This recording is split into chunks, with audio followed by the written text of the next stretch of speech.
En París, Francia, en la segunda mitad del siglo XIX, tuvo lugar un acontecimiento significativo en los territorios del arte. Nacía el arte moderno con el surgimiento del impresionismo. Entre el 15 de abril y el 15 de mayo de 1874 se realiza la primera exposición impresionista en la Sociedad Anónima y Cooperativa de Artistas, una organización que había sido creada de manera voluntaria entre una serie de artistas independientes que en ese tiempo trabajaban en la capital francesa. En el estudio del fotógrafo Nadar es donde va a ocurrir la exposición que decíamos. Félix Nadar, que tenía su estudio en este número 35 del Boulevard de Capuchino, cerca de la ópera y a orillas del río Sena. Monet, que es justamente el que va a liderar este movimiento, había pintado un año antes de la exposición ese mismo bulevar desde una ventana elevada. La gente se veía apresurada por la acera y tenía el aspecto desdibujado y esquemático de una fotografía primitiva. Aquí comienza este fenómeno de proximidad entre la creación pictórica y la realización fotográfica. Ya este trabajo del Boulevard de Capuchinos de Monet se había realizado tanto en el otoño como en el invierno y nos mostraba ese aspecto en el que ya se desdibujaba y se presentaba esquemáticamente las figuras y los elementos arquitectónicos de esa calle, de esa avenida como tal. Monet presentó en esta exposición del estudio de Nadar su polémico cuadro Impresión Sol Naciente. Este cuadro resultaría tremendamente polémico y consiste, de hecho, en la presentación de una especie de trabajo que algunos consideraban que era como una especie de boceto, no acabado, no completado, etc., pero que en realidad representaba un paso adelante en la creación pictórica. En primer lugar, porque todos los elementos aparecen de manera, como ya habíamos indicado, desdibujada. Unas barcazas que están sobre el mar y detrás de ellos se observan tanto instalaciones industriales como portuarias. Igualmente como si estuvieran en una atmósfera neblinosa, perdida, difuminada, así. Y el disco solar, que aparece como un elemento esencial y también referido en el suplemento verbal de la obra, se refracta sobre la superficie del agua, lo que crea una especie de distorsión de esta luz sobre el líquido y parecía algo interesante, una suerte de experimento muy peculiar. Osada presentación en la que juegan un papel primordial los dos elementos que van a caracterizar el movimiento impresionista. En primer lugar, la luz, el efecto de la luz. Y en segundo lugar, el efecto del color. Aunque esta obra no presenta un color intenso, significativo, marcado, de hecho también ese mismo ambiente de penumbra, de un poco de difusión, pues también tiene un relevante papel dentro de la obra en cuestión. El término impresionismo sería precisamente empleado con un sentido peyorativo por el crítico Louis Leroy, que va a comenzar a caracterizarse en este periodo por denominar despectivamente a cuanto movimiento de avanzada pudiera ocurrir en la pintura. Y es a partir de la obra de Monet que él utiliza este término, parafraseando el propio título del cuadro en cuestión, Impresión Sol Naciente, impresionismo. Era la fórmula a través de la cual Leroy quería referirse a eso. Y dice exactamente, impresión Sol Naciente, una impresión, desde luego. Debe haber alguna impresión ahí, qué libertad y qué audacia en la ejecución. Pero señala a continuación, el papel pintado más grosero tiene una composición más cuidadosa que ese mar de pintura. Aquí observamos un detalle interesante que se nos va a mantener constantemente a través de los primeros procesos de vanguardia en la Europa de finales del siglo XIX y luego del siglo XX. La crítica, los expertos, los especialistas e incluso una parte del público van a rechazar estas propuestas vanguardistas, estas propuestas de experimentación. No están preparados para poder asimilar las nuevas formas de realizar una obra pictórica en general. Y justamente una de las cuestiones clave aquí era el carácter de, al parecer inacabado, el estilo de boceto que tenía, la no precisión de cada uno de los detalles del cuadro. ¿Por qué ser el objetivo? Simplemente lograr esa especie de impresión, que a su vez tenía una relación con el vocabulario de la fotografía, la impresión fotográfica, la impresión pictórica, una especie de paralelo entre estos dos medios correspondientes. Leroy estaba ridiculizando la aparente irregularidad que tenía el cuadro, el color justamente de manera incompleta, que él decía eran solamente instantáneas pintadas, sin que hubiese una precisión. Y el término impresión no era nuevo, porque se utilizaba a veces para tomar notas de paisaje al natural, que luego eran empleadas en calidad de bocetos para ser completadas en el estudio. Y es muy probable que Monet tuviera en cuenta el título en cuestión cuando le pusiera ese nombre. Resulta sumamente interesante comparar Impresión Sol Naciente con Pesquero saliendo del puerto de Le Havre, un cuadro que está realizado en el mismo sitio que había realizado Impresión Sol Naciente y que la realiza en 1874, es decir, al año siguiente. Aquí se trata de mantener una mayor precisión, aunque hay cierto desdibujamiento, de cada uno de los elementos, de las embarcaciones, de las figuras, de las estructuras arquitectónicas que se observan al final. Pero es curioso que esta obra, Pesquero saliendo del puerto de Le Havre, utiliza la designación, describe el lugar, el sitio y la presencia de estos pesqueros. Sin embargo, en Impresión Sol Naciente solamente se hace alusión al momento, al instante, al momento del tiempo correspondiente, sin precisar dónde se había realizado. La presencia de estos dos cuadros posteriormente en el Salón de los Impresionistas, esta primera exposición, llamará poderosamente la atención. Es muy probable que el propio Monet se hubiese planteado la idea de que era como una especie de boceto, pero finalmente decidió que era posible exponerla. ¿Qué quería Monet? Indudablemente iba en busca de una atmósfera en particular, sobre todo la creada por los efectos de la luz, que conllevaba en su plasmación una ordenada distribución de pinceladas coloristas, el color, la luz, y de hecho lograba lo que pudiera considerarse una nueva calidad de abstracción pictórica. Aquí nos estamos aproximando al sentido clave de la ruptura que implica. Normalmente, de acuerdo a los parámetros de la academia, se exigía que cada uno de los objetos que iban a ser motivo de reproducción pictórica aparecieran clara y nítidamente dibujados y pintados. Sin embargo, en este cuadro todo aparecía como marcado por un efecto luminoso y por el papel primordial que tenía la mancha de color para crear esta solución interesante. No hay dudas de que Monet había tenido una cierta influencia gracias a su conocimiento de manera directa de los primeros nocturnos que realizó el pintor inglés Whistler. Estos él pudo tener oportunidad de verlos en sus visitas frecuentes a Inglaterra y le agradó la idea de utilizar la atmósfera londinense llena de esta neblina que dificultaba la visión precisa y exacta de las cosas y parecía todo en una atmósfera muy peculiar. En este caso, Whistler lo estaba haciendo porque reproducía un fenómeno atmosférico característico de esa ciudad, de la ciudad de Londres. Sin embargo, esto lo había practicado también en otros sitios, incluso es muy célebre cómo había tratado de captar este mismo panorama en Venecia, lo cual le fue significativo.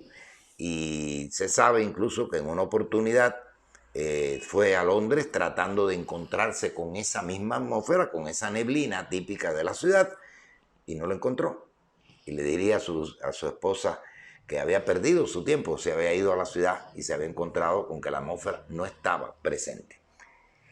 sencillamente le debe haber impactado esta simplificación tan radical de la imagen. Y comprendía en la característica, la importancia de este lenguaje visual que estaba enfrentado de alguna manera al continuo avance de la fotografía. Sin embargo, todavía no estaba completamente preparado para llegar a una solución de esa naturaleza, a pesar de lo cual realiza esta obra que le es significativa. Monet evidentemente tenía una formación intelectual elevada. Es interesante que algunos cuadros, como el retrato que le hace Renoir en un determinado momento, dos retratos, pues aparezca leyendo libro, un periódico, etc. Monet era una persona que procedía de la clase media de la sociedad parisina. Y eso le valió para que pudiera moverse con relativa holgura en cierto momento. No significaba que tuviera todas las condiciones de vida resueltas, sino que efectivamente tampoco era una persona que pasara trabajo. Hay algunos trabajos en los que se observa esta intención de buscar en la superficie de un mar, de un río, este desdibujamiento, esta especie de refracción peculiar que tiene la luz, que es justamente una de las cuestiones claves que él va a lograr. Sin embargo, en su célebre cuadro, Las Amapolas de 1873, se observa esa fórmula de simplificación de la imagen, de crear una atmósfera muy peculiar en ella. Las Amapolas presenta estas flores en torno de una mancha, de manchas que se despejan en todo el panorama del paisaje correspondiente, y la dama que aparece retratada en primer plano, pues también aparece como desdibujada. Esto igualmente le valió la crítica en su momento cuando se decidió exponer este cuadro. El voto estudio del que lo hace célebre, porque incluso hasta su amigo Manet lo va a retratar en ese marco. Era una especie de barcaza en la cual él andaba por el río, por el mar, y de ese modo podía capturar esos efectos de la luz y esos contrastes del color correspondiente. Varias obras realizadas en diferentes lugares por Monet nos indican efectivamente esta intención especial de buscar esta imprecisión en el paisaje correspondiente. Llama la atención, por ejemplo, que en 1877 dejara dos obras que están basadas en la estación ferrocarrilera de Saint-Lazare.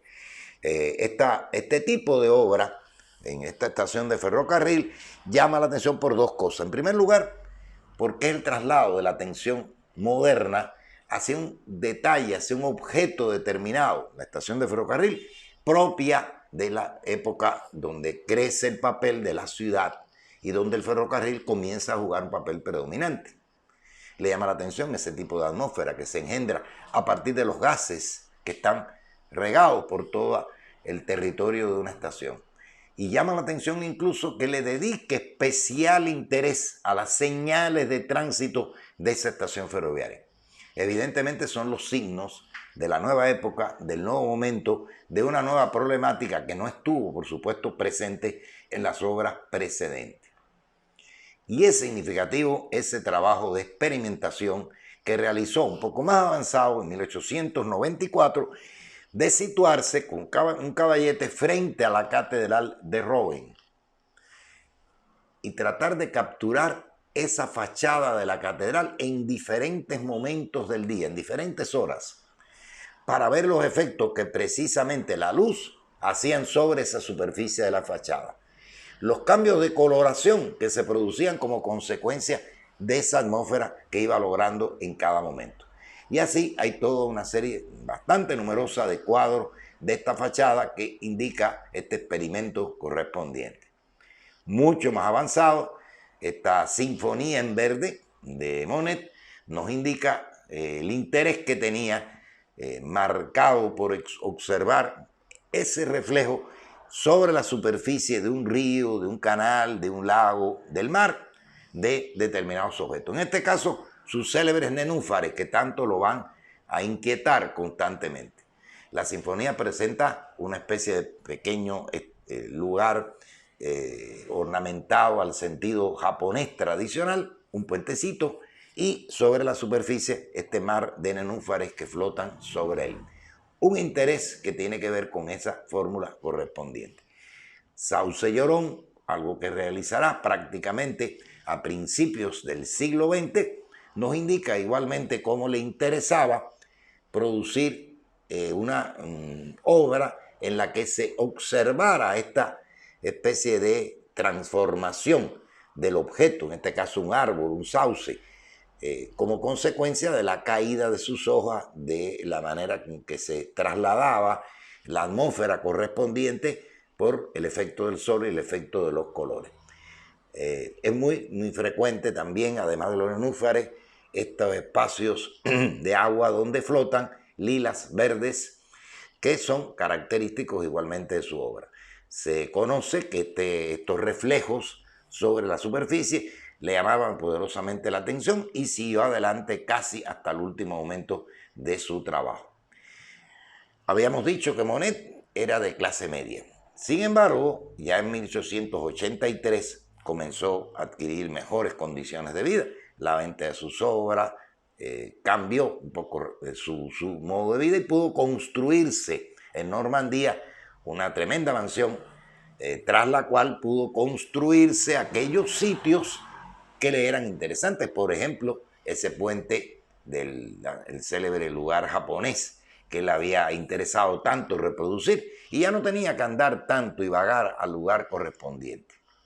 La obra de Monet se realizaba casi siempre a pleno aire, al estilo y las características de este modo de hacer de los pintores franceses de avanzada.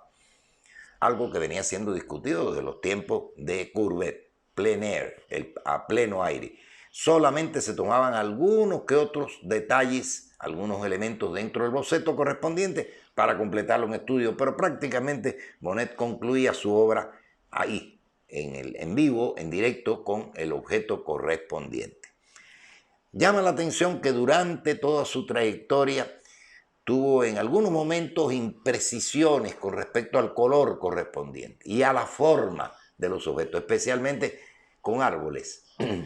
Y algunos le observaron que efectivamente no estaba siendo preciso a la hora de buscar esa reproducción, por muy impresionista que fuera su trabajo.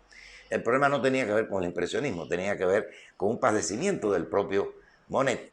Padecía de cataratas y lógicamente no podía divisar bien las características del color y las características de la forma de cada uno de estos objetos. Una vez liberado de ello, pues bueno, pudo volver a reproducir algunos de los cuadros que llamaban la atención por esta especie de deformación, que no era su interés específicamente realizarlo. Sin embargo, la presentación del impresionismo siguió causando en próximas exposiciones. Se realizaron 5 fundamentalmente, pero llegaron a ser 9 en total, en que los críticos seguían atacando el planteamiento. Por ejemplo, Albert Wolff, que también un crítico de la época, diría de que era muy problemático el empleo de colores intensos.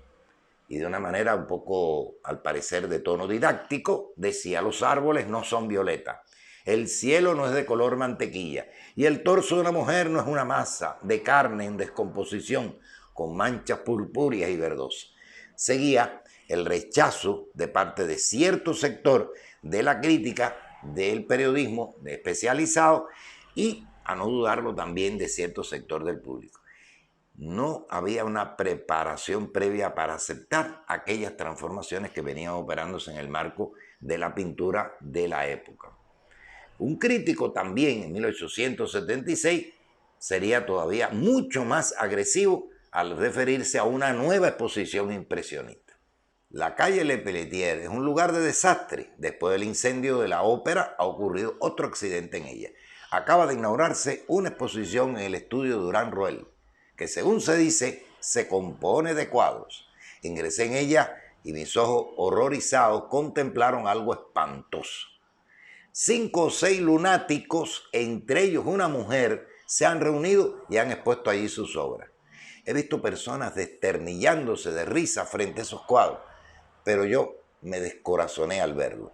estos pretendidos artistas que se consideran revolucionarios e impresionistas cogen un pedazo de tela, color y pinceles, lo embadurnan con unas cuantas manchas de pinturas puestas al azar y lo firman con su nombre. Resulta una desilusión de la misma índole que si los locos del manicomio recogieran piedra de los márgenes del camino y se creyeran que habían encontrado diamantes. Una vez más, se pone de manifiesto, ya algo más tardíamente, esa no aceptación por parte de cierto sector de la prensa, del público especializado, de la crítica correspondiente. Un ejemplo muy elocuente de lo que ocurre en este inicio de siglo con los llamados movimientos de avanzada, de vanguardia, que rompen con la tradición anterior. En la mentalidad de estos detractores del arte impresionista existen determinados paradigmas, determinados modelos. Y si la obra, el producto que están observando no se ajusta a esos modelos, la rechazan, no la aceptan y la cruelmente arremeten contra ese tipo de experimentación. No comprenden el alcance de los cambios que se venían operando. Es interesante porque no habría que esperar mucho tiempo para que las obras de los impresionistas fueran no solo reconocidas, sino celebradas públicamente y compradas a altísimos precios. Sin embargo, en ese momento, evidentemente, el rechazo fue la característica.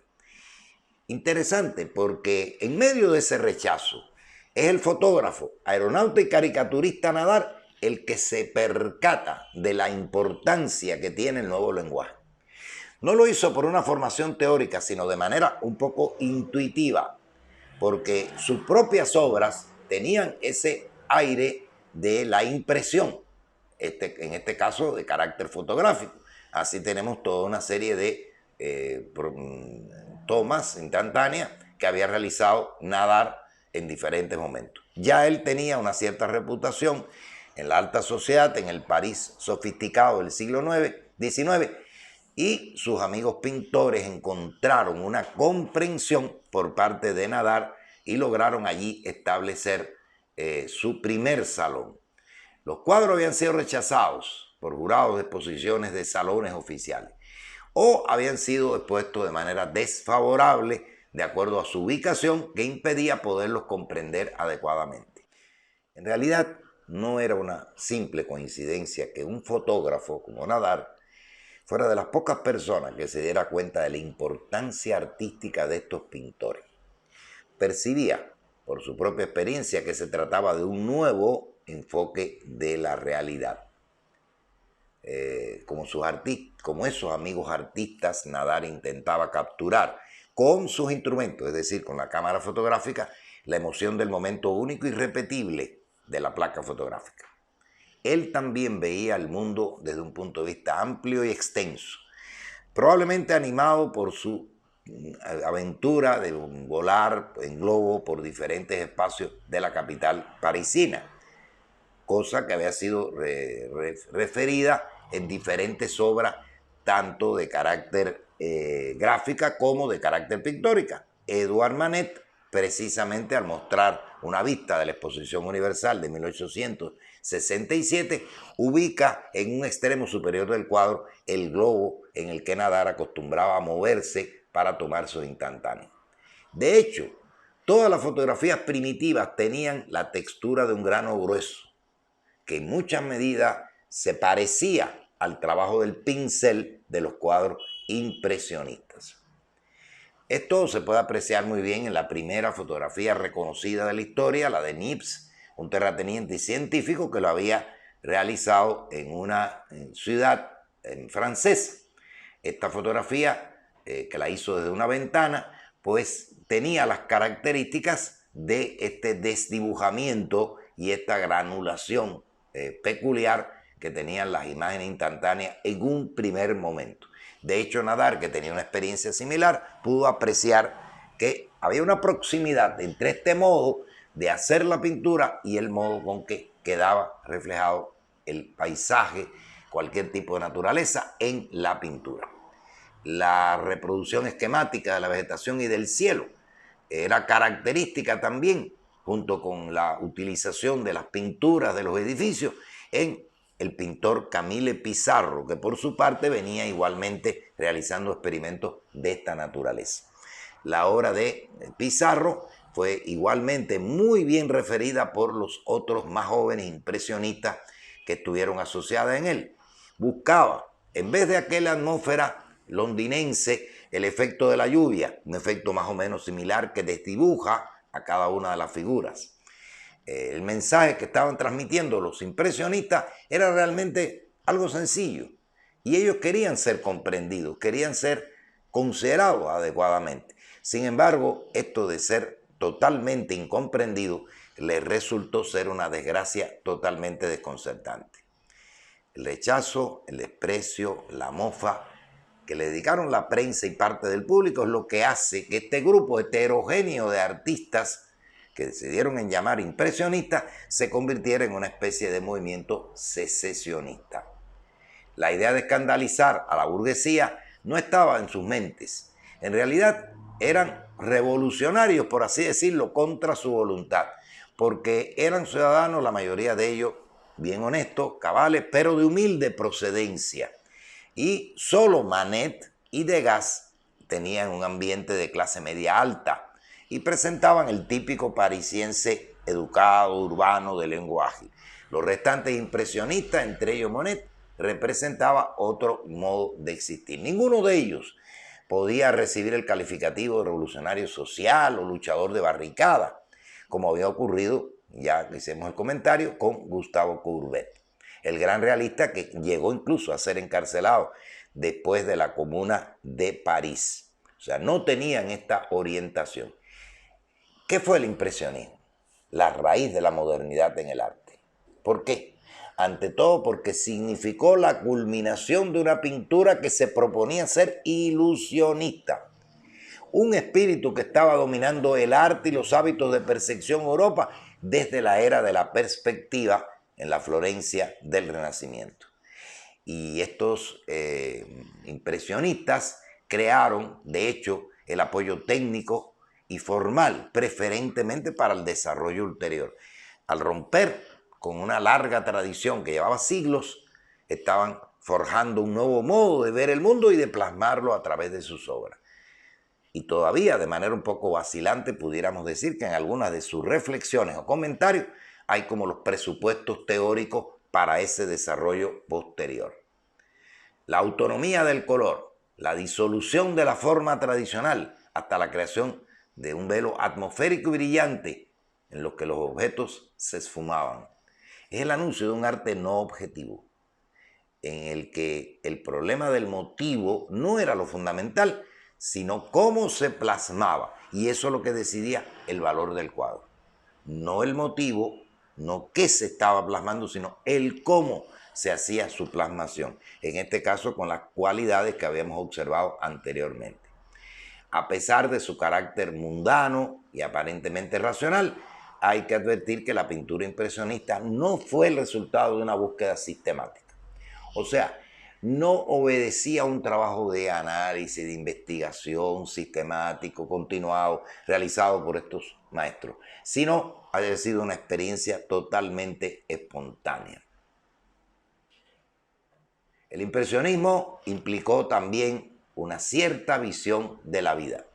Y no es casual que esta manera de ver la vida se reflejaba en otras esferas de la creación artística, de la cultura de la época. En primer lugar, en la música de Debussy, en la literatura de ese maestro grande de las letras que fue Marcel Proust, y en la filosofía a través de la figura de Henri Bergson, con esa idea del tiempo que no es eterno, que se va realizando de una forma peculiar en cada uno de los individuos y que no obedece a los cánones establecidos por el tiempo oficialmente reconocido a través de relojes y de otros instrumentos. O Friedrich Nietzsche, que nos había empezado a enseñar el rechazo a las formas establecidas de la ética ciudadana. He invitado a los hombres a pensar por su cabeza propia y a construir su propia estructura y su propia visión del mundo. La presencia de estas figuras pues nos indican hasta qué punto se había generado una especie de motivación epocal de Zeitgeist dentro de este momento histórico. En esta obra, hecha por uno de los maestros del impresionismo, más jóvenes, Fantin Latour, el Atelier, donde aparece la figura emblemática de Manet, que tenía y guardaba una relación anímica, sentimental, con la mayoría de los impresionistas, aunque nunca estuvo vinculado al movimiento. Es un ejemplo ilustrativo de esta relación entre los pintores de la época. Como ya habíamos observado, Camille Pissarro es una de las figuras que expondrá junto con los impresionistas, y su intención de buscar las atmósferas creadas tanto por la lluvia como por la caída de la nieve en el pleno invierno, pues constituían elementos clave que estaban muy propios de este tipo de trabajo. También podemos incluir dentro de este movimiento al célebre pintor Edgar Degas, que siempre trataba de capturar momentos instantáneos del comportamiento de los seres humanos en una taberna, en un café, en una circunstancia determinada, en un parque, etcétera, etcétera. Pero que se va a hacer bien famoso a través de capturar el movimiento, la forma de la luz y del color a través de las clases de danza. Ha sido a visitar a escondidas entre bambalinas las clases de danza que se ofertaban, pues esa va a ser una de las cualidades de su pintura, lo que lo va a distinguir. En este movimiento estuvo quizás como algo relevante y significativo la presencia de una mujer.